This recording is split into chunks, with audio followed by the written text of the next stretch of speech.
Harley Quinn is a very interesting character, partially because she didn't actually start in the comics. She started in Batman the Animated Series, and from there went on to be a super popular character in the Batman mythos.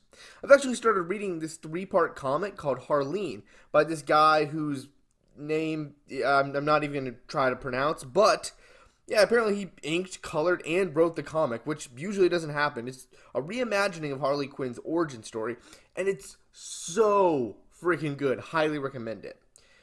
But I couldn't help but compare this to another piece of Harley Quinn media, The Harley Quinn Show.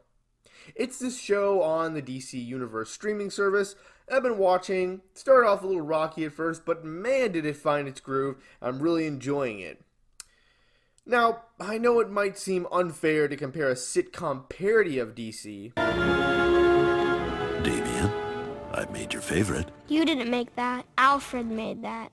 I made him make it. To a more dark and psychological take on DC. Gotham is full of people like that, hands twitching while they dream of violence, shivering with barely suppressed rage, brimming with righteous indignation, smiling politely as they imagine savage things. Every last one of them a bomb that needs but a single spark to set it off. And then, well, that's when things get fun. But it actually makes sense. Every good parody or satire has to start with truth. That's why Onion articles are so funny. Not because they are completely absurd, but because they contain a truth. The Harley Quinn show has been good at taking a truth about a character and stretching it out for comedic effect. But as of episode 5, they seem to have fundamentally misunderstood their star character, Harley Quinn herself. In the episode Being Harley Quinn, Harley realizes while looking for an evil lair in a sequence that kind of parodies those real estate couple looking for a home shows on HGTV. Good bit. She realizes she can't make a decision without Joker. She realizes she doesn't know who she is anymore. Okay, good so far, all this tracks, right? Harley was abused and manipulated by the Joker, and from what I understand, often in real life, abusers try to strip their victims of identity. And oftentimes, when they break away from the abuser, they can find themselves lost about who they truly are. Anyway, her crew continues to confront her, trying to force her to make a choice, and she straight up freezes. Like literally, she freezes up. So Dr. Psycho brings Ivy and the crew into Harley's brain, and they find Harley in this museum of memories. And this is where my issues with the episode really start.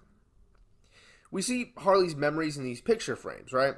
And one is labeled happiest memory, or happy memory, something along those lines. It's her as a little girl, using her dolls to reenact a domestic dispute.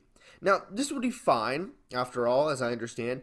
This abuse that many people fall victim to can often happen in cycles, and it would make sense for Harley to have grown up with her mother, who was in a relationship with her husband that kind of mirrored that of Harley and Joker's future relationship, right? But a few problems. The scene ends with her decapitating one of the male dolls. This is supposed to be one of her happiest memories. This is implying that Harley has always had these violent urges and acted out on them. Let's go back to Joker in that comic, Harleen. He tells Harley that everyone in Gotham has the potential to be a monster. All it takes is a spark to set them off. This is human nature, he explains. This is reinforced when Harley sees a group of GCPD officers take justice into their own hands and start mercilessly killing criminals. Criminals she's trying to cure. This is Joker slowly changing her outlook and molding her into his Harley Quinn. The idea that Harley was a rather normal, very intelligent individual until she met Joker is an essential part of her character. But here, we see the show saying, no, she was always kind of like that. Okay, moving on. Harley sees a picture of her origin story. What better way to find out who you are than to look at how you got here, right? Harley explains to Ivy that this is where Joker pushed her into the chemical vat. Or as she puts it, I remember this. Okay, it's when that bleached asshole pushed me and bleached mine. But there's a problem. The memory is glitching. It doesn't show that part. She concludes this must be what's causing her indecision and struggle with her identity. So she touches it and the brain goes into lockdown and sends little Harleys, who have of course are psychos because according to the show, right, Harley's always been this way. Anyway, as they go through her subconscious, they see more signs that prove this point, and the episode eventually takes them to Repressed Memory Island, where she can finally figure out her origin story. And honestly, this scene is mostly really good. Here we are, Puddin'. Dive in as Harleen Quinzel and rise as Harley Quinn, my beautiful creation. Okay, well, here it comes. Here's when that piece of shit pushes me in the acid. If you love me, then jump, and you'll be mine forever. A dream come true, Puddin'.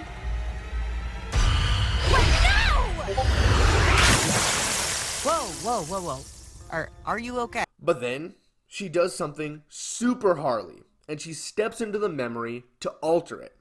She tells Joker this isn't her origin story, but her origin story started with the events we saw in episode 1, when she stormed into Joker's lair with a new costume and told him to fuck off. Hell yeah, she's defining who she is for herself. Good stuff. So what's my problem?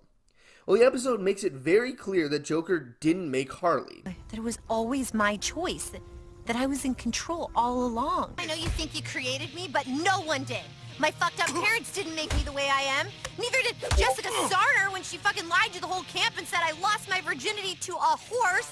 A horse! And you sure as hell didn't fucking create me, Puddin'. Yeah, well, I named you. You got Harley Quinn out of Harleen Quinzel. Nice work, genius. This is not Harley Quinn's character. The truth is, in the source material, Joker did make Harley.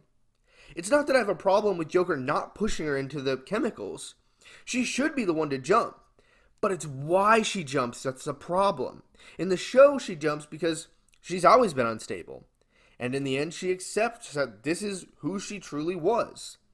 In the source material, she was a criminal psychologist working at Arkham who wanted to help people. However, much like abusers in real life, the Joker used psychological manipulation tactics to mold her into who he wanted her to be.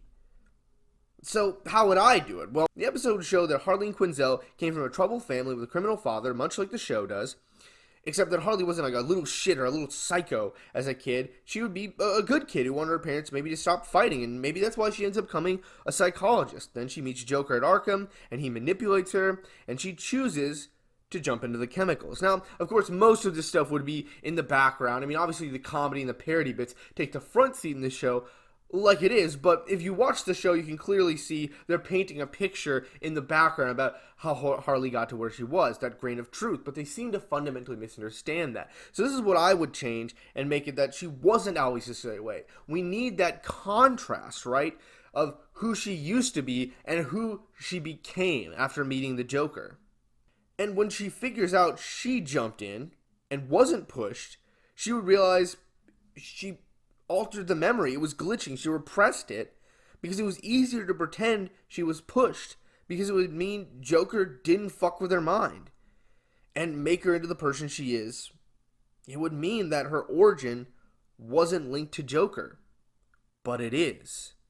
Then she would enter the memory, like in the show, and tell Joker, saying her origin story started when she broke up with him, etc. However, would admit that the Joker and even others from her past played a part in her becoming Harley, but that she wasn't going to let them define her anymore. Then, this great scene still happens. But you can't change your memories. This isn't Eternal Sunshine rules. My mind, my rules.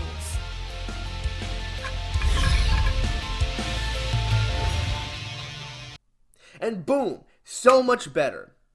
I mean, I still really like the show. The creators do an amazing job, and I'll continue watching it. It's just a shame that they don't understand such a core part of Harley's character. Anyway, I'm your friend, not your boss. This has been your host, Edge, from Full Time Fans. And thanks for watching.